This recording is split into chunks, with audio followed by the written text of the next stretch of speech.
Şimdi kız ayının kollarını örelim. Kahverengi iple başlıyorum. Sihirli halka yapıyorum. Halkanın içerisine 6 sık iğne örüyorum. 1, 2, 3, 4, 5, 6. Kısa ipi çekiyorum.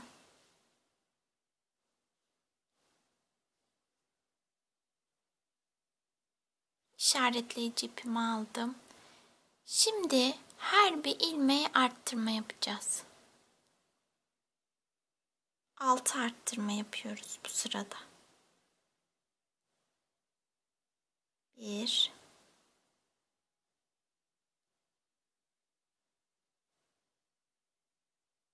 2,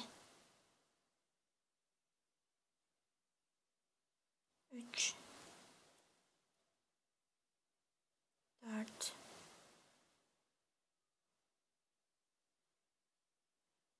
5, 6 arttırma yaptım. Sayım 12. 12 sık iğneyi 12 sıra örelim. İçerisinde elyafla dolduralım. 12 sık iğneyi 12 sıra ördüm. İçerisinde elyafla doldurdum. Artık doldurmayacağız. Daha önce de söylemiştim. Son sıraları elyafla doldurmuyoruz kolda. Şimdi turuncu rengi alıyorum. Son ilmeğimi tığdan çıkarmadım. Turuncu ipe geçtik. Şimdi arka ilmeklerden öreceğim.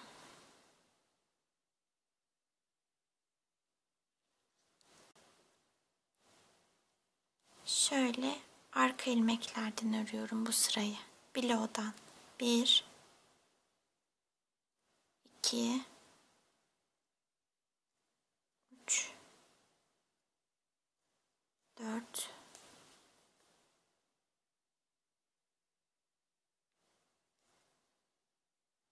5,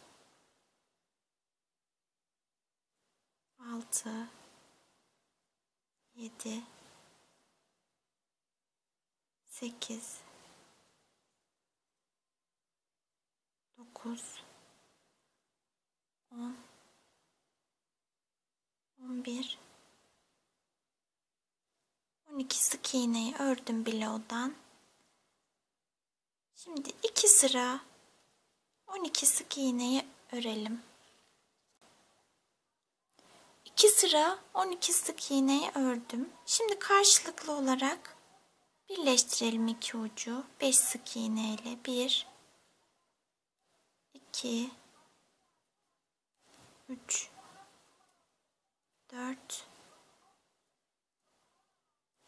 5. Bir zincir çekelim. İpimizi keselim. Bu koldan bir tane daha örelim.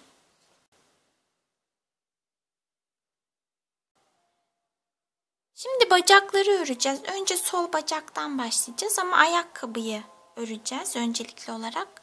Kırmızı bir ip kullanacağım. Yarnart cinsin 51 renk kodlu ipini kullanacağım. Ayakkabısını yapacağız. Sihirli halkanın içerisine 8 sık iğne örüyorum. 1, 2, 3, 4, 5, 6, 7, 8. Halkayı kapatıyorum. İşaretleyicimi aldım.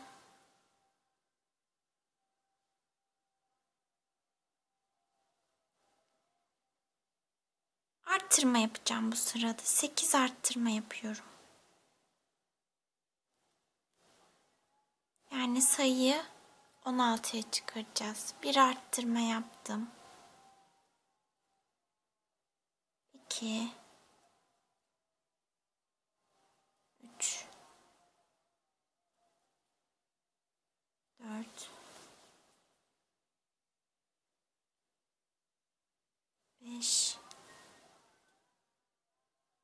6,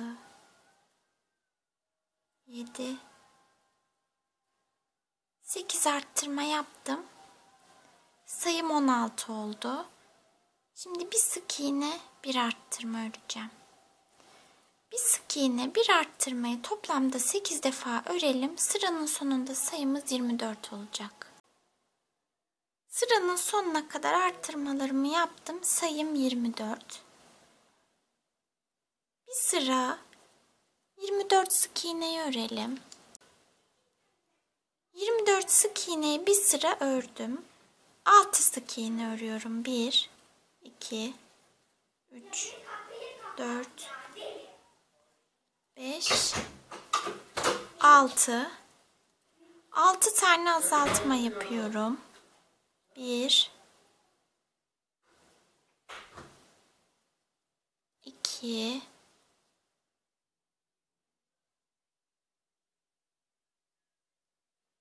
3, 4,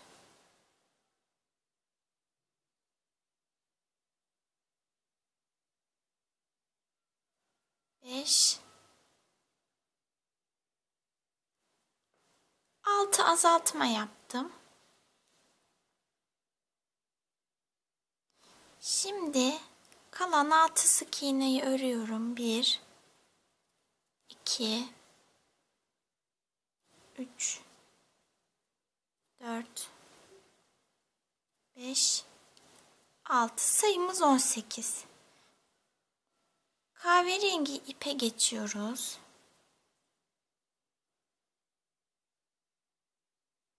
18 sık iğnemiz var. Şimdi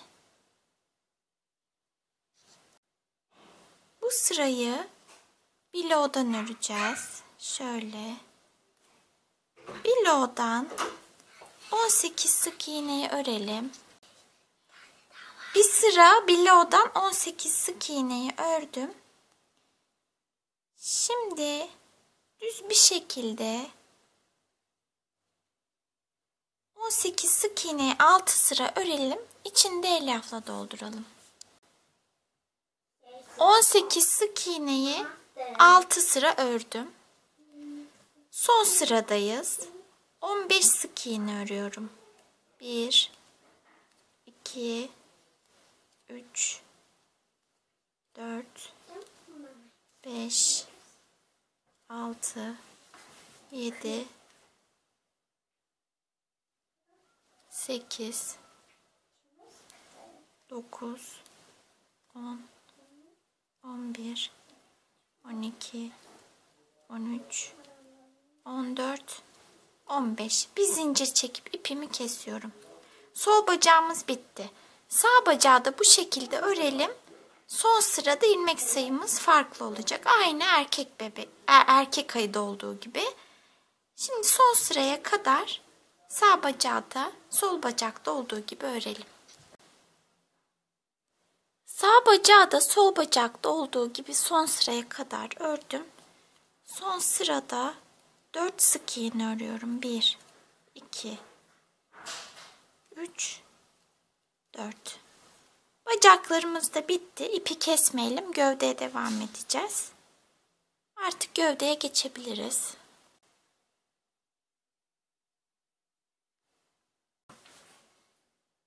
Gövdeyi örelim. Elimde sağ bacak var. Sağ bacakla örmeye devam edeceğiz demiştim. 3 zincir çekiyorum. 1, 2, 3. Diğer bacağı, sol bacağı alıyorum. Batmış olduğum ilmeğe değil, sonraki ilmeğe batıyorum. 18 sık iğne örüyorum. 2, 3, 4, 5, 6, 7, 8, 9, 10, 11, 12, 13, 14, 15, 16, 17, 18 sık iğne ördüm. Şu bacakların arasında 3 zincir var. O 3 zincirin üzerine 3 sık iğne öreceğim ama zincirin düz yüzünü kendime çevirerek örüyorum. 1,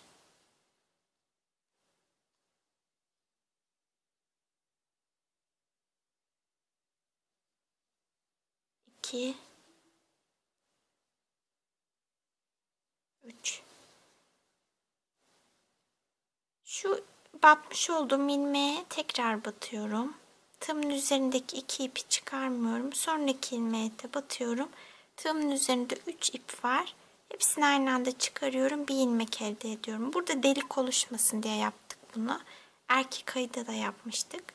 1, 2, 3, 18 sık iğneyi örelim bacağımıza. 18 sık iğneyi sağ bacağı ördüm. Şu aradaki sık iğnelere, zincirlere sık iğne yapıyorum. 3 tane. 1, 2, 3. Sayımız 42 oldu. İşaretleyici ipimizi alalım. Şu köşede kalan ilk sık iğnemizi atlamayacağız. Şurası. Oraya batıyorum. 1 sık iğne ördüm. 2 sık iğne ördüm. Bir arttırma yapıyorum. 4 sık iğne örüyorum. 1, 2, 3, 4. Bu 2 sık iğne, bir arttırma, 4 sık iğneyi sıranın sonuna kadar örelim. 6 kere öreceğiz. Sıranın sonunda sayımız 48 olacak.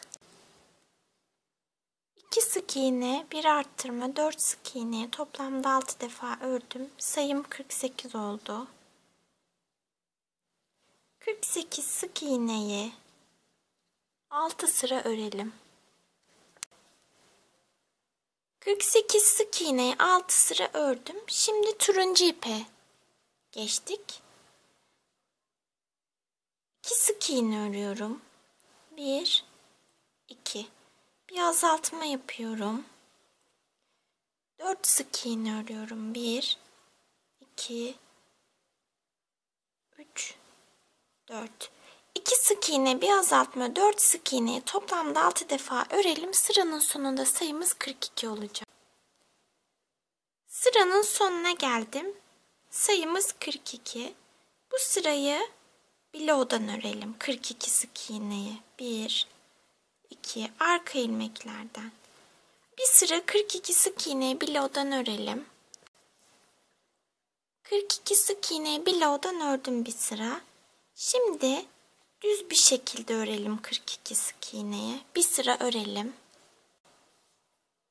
42 sık iğneyi bir sıra ördüm.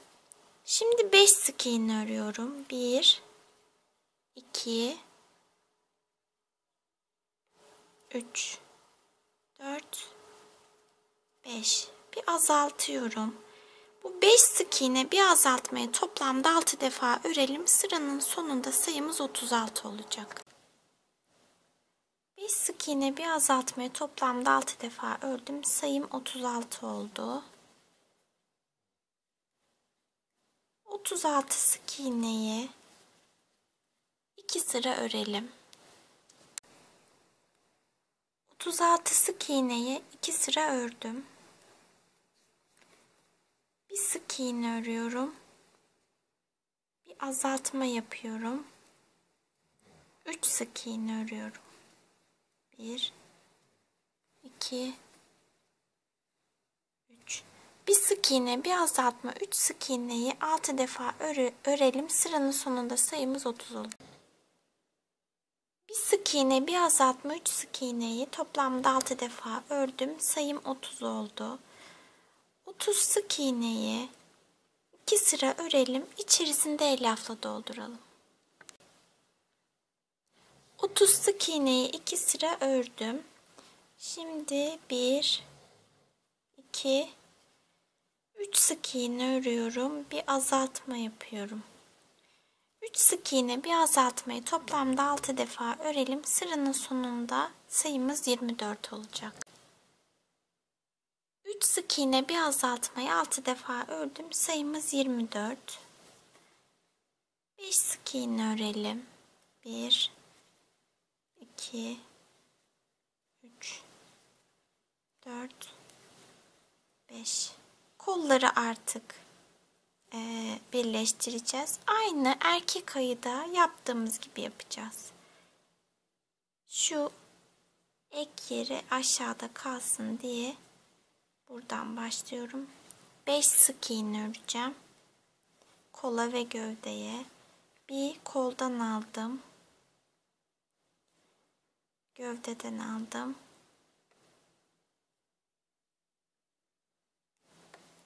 Bir sık iğne ördüm. 2,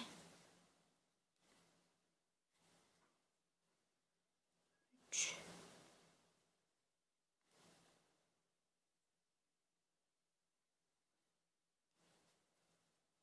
4.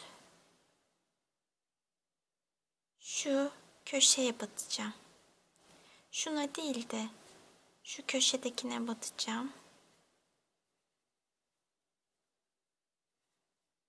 5. 5 sık iğne ördüm. 8 sık iğne gövdeye. 1, 2, 3, 4, 5, 6, 7, 8. Diğer kolu da aynı şekilde örelim. 5 sık iğne. Bir koldan aldım, bir gövdeden. 1,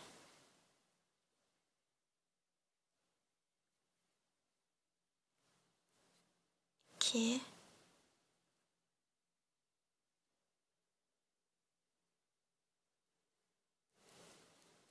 3,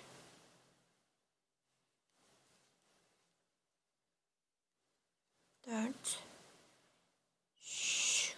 Şu ilmeğe batmayalım.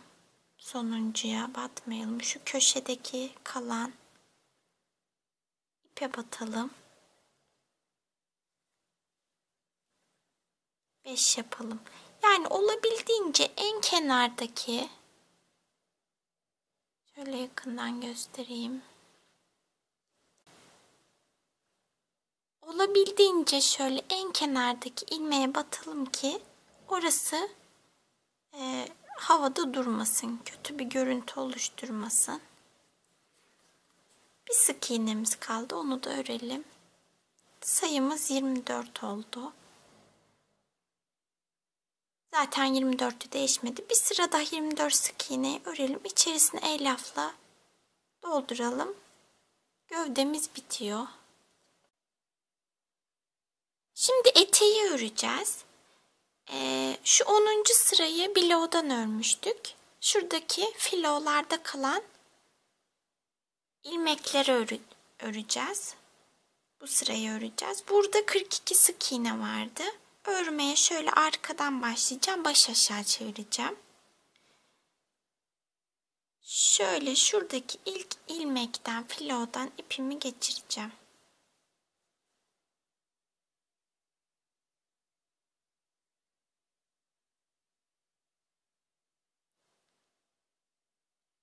Bir zincir çektim.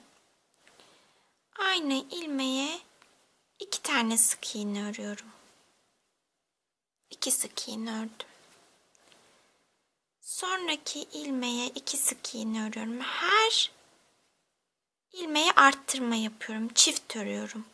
42 olan sık iğnem sıranın sonunda 84'e yükselecek. 2 katı olacak. Çift battığımız için. Şimdi sıranın sonuna kadar her ilmeğe arttırma yapalım. Sıranın sonuna geldim. İlmek sayım 84 oldu. İşaretleyici ipimi alıyorum. Çünkü spiral şekilde öreceğim. Kaydırma yapmayacağım. İlk ilmeğime batacağım. 1 2 84 sık iğneyi 2 sıra örelim. 84 sık iğneyi 2 sıra ördüm. Şimdi bir tek bir çift öreceğiz. Bir sık iğne örüyorum, bir arttırma yapıyorum. Bir tek örüyorum. Bir çift örüyorum. Bir sık iğne, bir arttırma, bir sık iğne, bir arttırma. Sıranın sonuna kadar öreceğiz bu şekilde. Sıranın sonunda ilmek sayımız 126 olacak. Sıranın sonuna geldim. 126 sık iğnem var. 126 sık iğneyi 3 sıra örelim. 126 sık iğneyi 3 sıra ördüm. Kırmızı ipe geçiyoruz.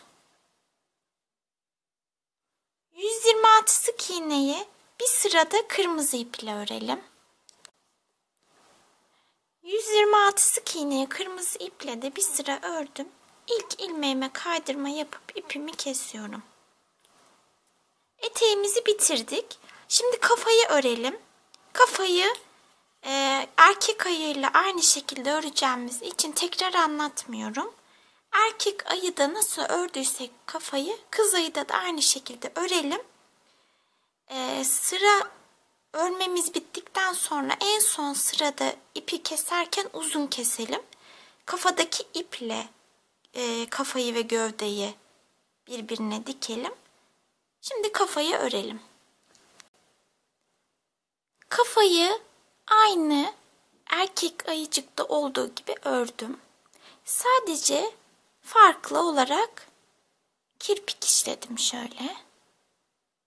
Şunu unutmayalım. Gövde ile kafanın arasına tel yerleştirelim. Ondan sonra dikelim. Kafayı ördüm. İpi uzun bıraktım. Sonra o bıraktığım iple gövdeyi kafayla birleştirdim dikerek. Bu şekilde oldu. Şimdi saç bandını örelim. Sihirli halka yapıyorum. Bir zincir daha çektim. Halkanın içerisine tekli trabzanlar öreceğim. 12 tane. 1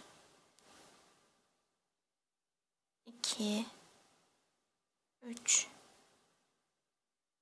4 5 6 7 8 9 10 11 12. Kısa ipi çekiyorum.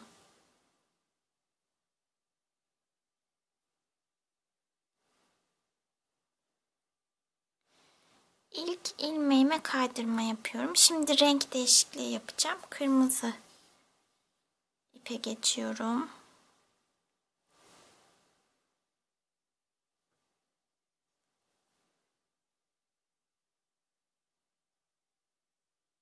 Bir zincir çekeceğim. 1 2 3 4 5 6 7 8 9 10 11.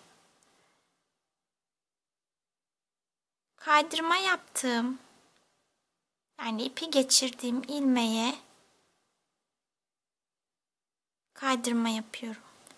Yine 11 zincir çekiyorum. 1 2 3 4 5 6 7 8 9 10 11. Bu sefer önümdeki ilmeğe kaydırma yapacağım. Sadece ilkini, bu zinciri çektiğim ilmeğe kaydırma yaptım. Şimdi diğer 11 zincir çekeceğim. Her bir ilmeğe kaydırma yapacağım. Çiçek yapraklarını ördüm. 12 tane oldu. Şimdi bir zincir çekip ipi uzun kesiyorum. Çünkü dikeceğiz bunu. Saç bandına çiçeği. Şimdi 72 zincir çekelim. 1 2 3 4 72 zinciri çekelim. 72 zinciri çektim. Zincirin ön yüzünü şöyle kendime çeviriyorum. Ve ilk zincire kaydırma yapacağım. Şöyle kaydırma yapıyorum. Her bir zincire kaydırma yapacağım. 72 kaydırma yapmış olacağım. Şimdi zincirlerin üzerine kaydırmalarımızı yapalım. Daha sonra çiçeği tam ortasına dikelim. Çiçeği banda diktim. Son durumu bu şekilde. Saç bandının. Şimdi bu çiçekten bir tane daha örelim. Çiçekten bir tane daha ördüm. Bu çiçek kız ayının elinde olacak. Küçük bir sap yapacağız. O yüzden kürdanın yarısını kopardım. Bu boyutta bir sap yeterli olacak. Şöyle yeşil bir iple saracağım. Yapıştırıcıyla şöyle sabitleyelim.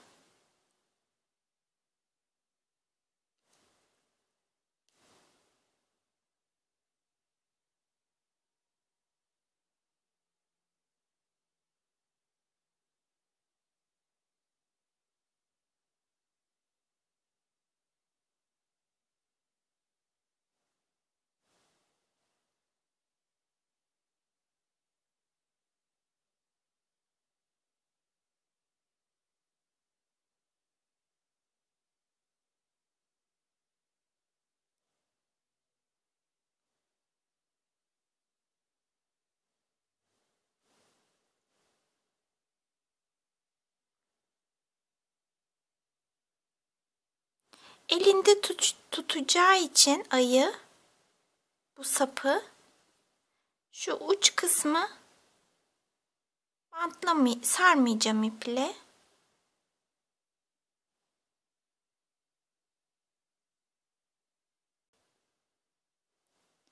Sap şöyle duracak. Sivri kısmı ayının elinde olacak.